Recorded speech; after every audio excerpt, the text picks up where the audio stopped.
మన తండ్రి అయిన దేవుని యొద్ద నుండి, ప్రభు అయిన యేసుక్రీస్తు వారి యొద్ద నుండి కృపా సమాధానములు మీ అందరికీ కలుగును కాక. ఆమేన్. ఫిబ్రవరి నెల 25వ తారీఖు కొరకై ఏర్పాటు చేయబడిన ఎడారిలో సెలయేర్లు అనుదిన ధ్యాన భాగమును చదువుచున్నాను. వాక్య భాగము: మీరు అడుగుపెట్టు ప్రతి స్థలమును మీకు ఇచ్చుచున్నాను. యెహోషువ గ్రంథము 1వ అధ్యాయము 3వ వచనము. ధ్యాన భాగమును చదువుచున్నాను. క్రీస్తు కోసం మనం ఎంతవరకు ఆక్రమించుకోలేని స్థలాల సంగతి మాత్రమే కాక, ఎంతవరకు మనం స్వతంత్రించుకొని అనేకమైన వాగ్దానాలు ఇంకా అలాగే ఉండిపోయాయి. దేవుడు యెహోషువతో ఏం చెప్పాడు? మీ అడుగుపడే ప్రతి స్థలాన్ని నేను మీకు ఇచ్చాను. అటు తర్వాత వాగ్దాన దేశాన్ని గురించిన వివరాలను ఇచ్చాడు. అదంతా వాళ్ళదే, కానీ ఒక్క షరతు: వాళ్ళు ఆ దేశమంతటా అటు నుంచి ఇటు చివరి దాకా తిరగాలి, తమ పాదాలతో దాన్ని కొలవాలి. అయితే 1/3 కంటే ఎక్కువ ప్రదేశాన్ని వాళ్ళు తిరిగి చూడలేదు. అందుకే 1/3 భాగమే వాళ్ళ స్వాధీనమైంది. వాళ్ళు తమ పాదాలతో కొలిచి చూసినదే వాళ్ళకి దక్కింది. పేతురు రాసిన 2వ పత్రికలో మన కోసం తెరిచి ఉన్న వాగ్దత్త దేశం గురించి చదువుతాము. మనం విధేయత, విశ్వాసాలనే అడుగులతో వాటిని కొలిచి, విధేయత గల నమ్మికతో దాన్ని అంతటినీ మనం సొంతం చేసుకోవాలని దేవుని చిత్తం. మనలో ఎంతమంది క్రీస్తు పేరిట దేవుని వాగ్దానాలను స్వాధీనం చేసుకున్నాము? విశ్వాస భూమి ఎంతో విస్తరించి ఉంది. దాని కొనల వరకు నడిచి వెళ్ళి మొత్తాన్ని స్వాధీనపరచుకోవాలి. మన స్వాస్థ్యం మొత్తాన్ని మనం చేజిక్కించుకుందాం. ఉత్తరానికి దక్షిణానికి మన కన్నులెత్తుదాం. తూర్పు పడమరలను పరికించి చూద్దాం. నీకు కనిపించే నేలంతటినీ నీకిస్తాను అంటున్నాడు దేవుడు. యోధా ఎక్కడెక్కడైతే తన కాలు మోపాడో అదంతా అతనిదే.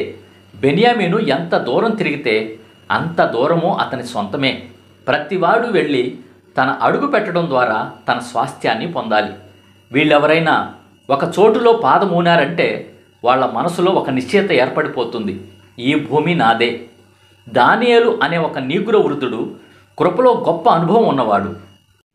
అతన్ని ఒకసారి ఎవరో అడిగారు: దానియేలు, మతంలో నీకు అంత సంతోషం, శాంతి ఎలా దొరుకుతున్నాయి? అతను జవాబిచ్చాడు: అతి శ్రేష్టమైన విలువైన వాగ్దానాల మీద నేను బోర్లా పడిపోతాను. వాటిలో ఉన్నవన్నీ నావే. ఎంత సంతోషం! అవును, వాగ్దానాల మీద బోర్లగా పడిపోయి వాటిలోని ఐశ్వర్యానంతటినీ కౌగొలించుకుంటే అవన్నీ మనవే. ఇదే ఈ దినమునకై ఏర్పాటు చేయబడిన ఎడారిలో సెలయేర్లు అనుదిన ఆత్మీయ అల్పాహారము. సమస్త జ్ఞానమునకు మించిన దేవుని కృపా సమాధానము ప్రభు అయిన యేసుక్రీస్తు వలన మీ హృదయములకు, మీ తలంపులకు కావలి ఉండును గాక. ఆమేన్. ప్రార్థన. పరిశుద్ధుడా, ప్రేమ కలిగిన తండ్రి, జీవం కలిగిన దేవ, జీవాధిపతి, మా కొరకు ఇచ్చిన మరి యొక్క మంచి వర్తమానం బట్టి, అద్భుతమైన వర్తమానం బట్టి వందనములు స్తోత్రములయ్యా. మీరు అడుగుపెట్టు ప్రతి స్థలాన్ని మీకు ఇస్తానని మా పితరులతో వాగ్దానం చేసిన దేవ, మాకు కూడా ప్రభువా అయా ఈ యొక్క జీవ గ్రంథంలో ఎన్నో వాగ్దానాలను అనుగ్రహిస్తూ వచ్చావు ప్రభువా. దేవా, మేము పొందుకున్న ప్రతి ఒక్క వాగ్దానాన్ని మా జీవితంలో నువ్వు నెరవేరుస్తున్నావయ్యా. అందును బట్టి నీకు స్తోత్రం అయ్యా.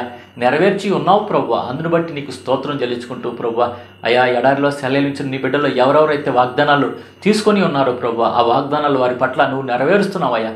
అది వారు నమ్మటానికి సహాయం చేయండి అయ్యా. అలాగిన వాగ్దానాలను బట్టి నడుచుకుంటూ ప్రభువా అయా నువ్వు ఎలాంటి షరతులు అయితే మా మీద పెడుతూ వచ్చావు ప్రభువా, ఆ షరతుల ప్రకారం కూడా మేము నడుచుకునే కృపా ధన్యత దయచేయమని వేడుకొంచు.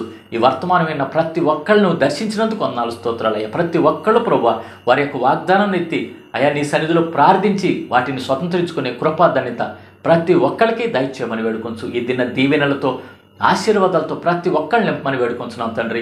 అయా నీ దాసులు ప్రభువా ఎవరెవరైతే నీ సేవకులుగా ఉంటున్నారో, పాస్టర్స్ ఎవరైతే ఉన్నారో ప్రభు, వారందరూ తండ్రి దేవా నీ సన్నిధానికి వెళ్ళేటప్పుడు ప్రభువా వారికి క్షేమకరమైన ప్రయాణం దయచేసి వారిని యొక్క ఆత్మలో అభిషేకించి ప్రభువా ఏదైనా పరిచయలో బలపరిచి వాడుకోమని వేడుకొంచున్నాం తండ్రి. అంతేకాకుండా తండ్రి సంఘ సభికులందరినీ బట్టి ప్రార్థన చేస్తున్నాం తండ్రి. సార్వత్రిక సంఘ సభికులందరిని బట్టి ప్రార్థన చేస్తున్నాం తండ్రి. అందరిని పేరు పేరు వరుసను దీవించి ఆశీర్వదించి వారికి మంచి ఆరోగ్యాలు దయచేయండి అయ్యా. వారి ప్రయాణంలో మీరే తోడుగా ఉండమని వేడుకొంచు తండ్రి. రేడియోల ద్వారా, టీవీల ద్వారా, యూట్యూబ్ ద్వారా, ఫేస్బుక్ ద్వారా జరుగుతున్న పరిచయలన్నింటినీ ప్రభువా నీవే దీవించండి అయ్యా. ఇంకా అనేక రకాలైన సాంకేతిక మాధ్యమాల ద్వారా ప్రభువా నీ పరిచర్య జరుగుతూ ఉంటుండగా తండ్రి దేవా ఆ యొక్క పరిచయలను కూడా దీవించమని వేడుకొంచు. ఈ దిన దీవెనలతో, ఆశీర్వాదాలతో ప్రతి ఒక్కళ్ళని మన నజరేయుడైన యేసు నామములో ప్రార్థించి వినయంగా వేడుకొంచున్నాం తండ్రి. ఆమేన్. మన తండ్రి అయిన దేవుని యొక్క ప్రేమ, ప్రభు అయిన యేసుక్రీస్తు వారి కృప, పరిశుద్ధాత్మ యొక్క అన్యోన్య సహవాసము సదా మీ అందరికీ తోడై ఉండును గాక. Amen. Praise the Lord. Shalom.